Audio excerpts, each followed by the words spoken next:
स्वागत है दोस्तों स्टडी फॉर यूपीएससी में। हम लोग इकोलॉजी भी पढ़ाई कर रहे थे और इकोलॉजी में हमने ना कुछ मूलभूत अवधारणाएं पहला टॉपिक या पहला चैप्टर हम शुरू किए थे, उसमें ये आज लास्ट है, ठीक है।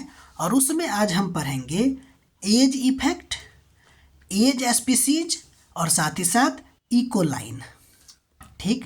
इससे पहले हम लोगों ने इकोटोन के बारे में पढ़ा था, उसी से रिलेटेड ये टॉपिक है, ठीक। देखिए पहले इसके बारे में पढ़ते हैं, एज इफेक्ट क्या होता है। तो देखिए सामान्यतः इकोटोन में, अब इकोटोन क्या होता है आपको बताए थे कि दो समुदाय है, तो दो समुदाय का जो मिलन बिंदु है ना, वही आपका क्या है, इकोटोन है। तो सामान्यतः होता क्या है कि इकोटोन में ना जैव विविधता की बात करें, नहीं तो जीवों की संख्या की बात करें, आसपास के ए और बी वाले जीवों से ज़्यादा होता है।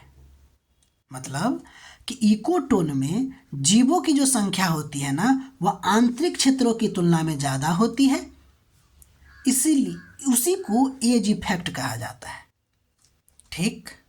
उम्मीद है समझ गए होंगे। अब आगे बढ़ते हैं, एज स्पीसीज। अब इसमें जो जीवों की संख्या अधिक होगी, उसमें से कौन सा जीव सबसे ज़्यादा है, मतलब समझे, वे प्रजाति जो इकोटोन में सबसे अधिक पाया जाता है उसको हम लोग क्या कहेंगे, एज स्पीसीज कहेंगे, ठीक। अब बात करते हैं इकोलाइन। इकोलाइन, अच्छा एक बात बताइए, जब हम ए से बी की तरफ, अब इसको हम ना पारिस्थितिक तंत्र मान लेते हैं, ठीक है। एक पारिस्थितिक तंत्र ए है और दूसरा बी है। अब एक पारिस्थितिक तंत्र ए से जब हम बी के तरफ जाएंगे तो क्या होगा, धीरे धीरे प्रजातियों में क्रमिक अंतर आता जाएगा ना।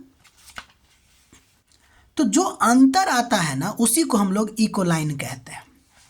मतलब एक पारिस्थितिक तंत्र से दूसरे पारिस्थितिक तंत्र में जाने पर क्रमिक रूप से जो प्रजाति में अंतर या परिवर्तन आता है, उसी को हम लोग इकोलाइन कहते हैं। परिवर्तन क्या एक ही बार में आ जाएगा या धीरे धीरे आएगा। देखिए ए से बी की तरफ जाइएगा तो यहाँ पहुँचिएगा तो दोनों तरफ का मिलेगा, और फिर जैसे ही आगे बढ़िएगा तो आपको फिर कुछ ऐसे स्पीसीज मिलेंगे जो इस वाले क्षेत्र में नहीं, केवल कोर एरिया में ही मिलते हैं। जैसे एक एग्जाम्पल लेते हैं, मान लीजिए कि एक ग्रास लैंड है और ये मैदान है, ठीक।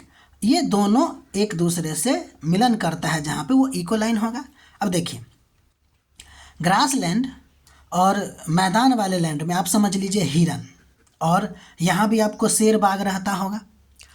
तो देखिए जो हिरन और जो रैबिट होंगे, खरगोश होंगे, वो आपको किनारे वाला एरिया में मिलेगा, और जो इसका कोर एरिया एकदम बीच का होगा उसमें आपको क्या होगा, हो सकता है हाथी और शेर ये सब मिले, किनारे में नहीं मिलेगा वो लोग, ठीक है ना।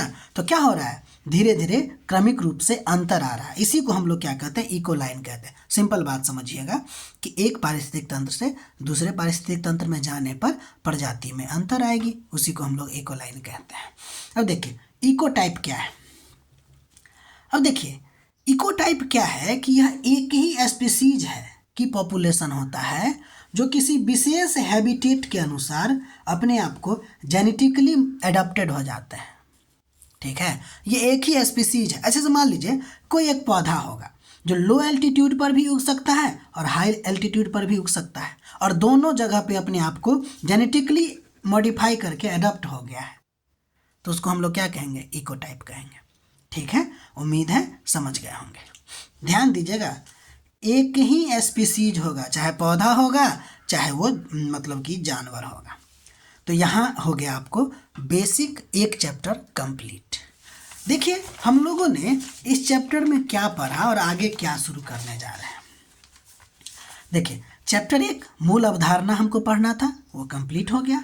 अब हम लोग चैप्टर 2 बायोम पढ़ेंगे, जिसमें हैबिटेट, निकेट क्या होता है, निकेत क्या होता है, या फिर नीच उसको बोलते हैं, वो क्या होता है, दोनों में अंतर क्या होता है, ये सब आगे पढ़ेंगे। बायोम क्या होता है, इसके प्रकार को देखेंगे। अभी हम आपको ये बताना चाह रहे हैं कि अभी हम लोग पढ़ें क्या। तो देखिए अभी तक हम लोगों ने पढ़ा, पर्यावरण का परिभाषा पढ़ा, इसके घटक के बारे में पढ़ा, पर्यावरण और मानव के बीच में संबंध पढ़ा और उससे रिलेटेड थ्योरी पढ़ा। सॉरी, इसके अलावा हम लोगों ने जीव के बारे में पढ़ा, प्रजाति के बारे में पढ़ा, उस प्रजाति का लक्षण देखा, संकर प्रजाति यानी कि हाइब्रिड प्रजाति क्या होता है वो देखा, इसकी विशेषता को देखा, इसके उदाहरण को देखा, जनसंख्या के बारे में पता किया, मेटा जनसंख्या क्या होता है, जैविक विभव क्या होता है, पर्यावरण प्रतिरोध क्या होता है, दोनों में क्या संबंध होता है। इसके अलावा हम लोगों ने अलग अलग जनसंख्या में कुंजी शिला प्रजाति, सूचक प्रजाति, छत्रक प्रजाति, पताका प्रजाति, स्थानिक प्रजाति, देशज प्रजाति, आक्रामक प्रजाति, फाउंडेशन प्रजाति और डोमिनेंट प्रजाति को भी हम लोगों ने देखा। इसके अलावा ये भी एक प्रजाति ही होता है। पारिस्थितिक समतुल्य को देखा, पारिस्थितिक श्रेणी को देखा, इसके अलावा पारिस्थितिक पद चिन्ह को देखा, है ना, इकोलॉजिकल फुटप्रिंट बोलते हैं इसको। मानव का सबसे ज़्यादा इको मतलब कि फुटप्रिंट क्यों है वो देखा, जैविक क्षमता क्या होता है वो देखा, अर्थ ओवरशूट क्या होता है ये भी हम लोगों ने देखा। ठीक है, समुदाय के बारे में हम लोगों ने देखा कि समुदाय क्या होता है, फिर इसका धनात्मक संबंध और ऋणात्मक संबंध भी देखा।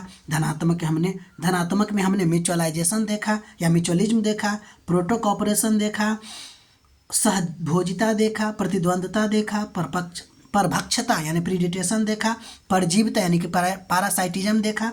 इसी में एक स्पेशल टाइप देख के ब्रूड पैरासाइटिज्म, इसके अलावा एमेंसलिज्म देखा। अभी हम लोग इकोटोन ये सब पढ़े हैं। ठीक है, हमको ये बताने का मेरा उद्देश्य क्या है, इसका बताने का उद्देश्य ये है कि आपको ना प्रत्येक चीज़ पढ़ाया जा रहा है। ठीक है, यूट्यूब में होता क्या है कि लोगों को लुभाने के लिए दिया जाता है।